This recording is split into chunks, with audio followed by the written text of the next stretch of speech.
How to create your own server on Discord mobile. Hello guys, in this video I will show you how to create your own server on Discord mobile. First go to Discord and then click this icon and you can choose anything you want like gaming, study group, friends.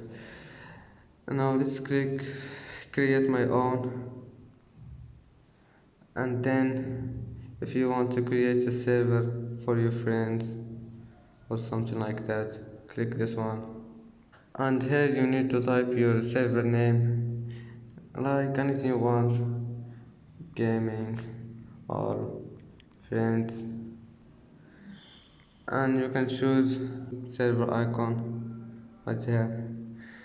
Now let's create server. Now just skip this one, and this is the link if you want to share it. And let's see the server.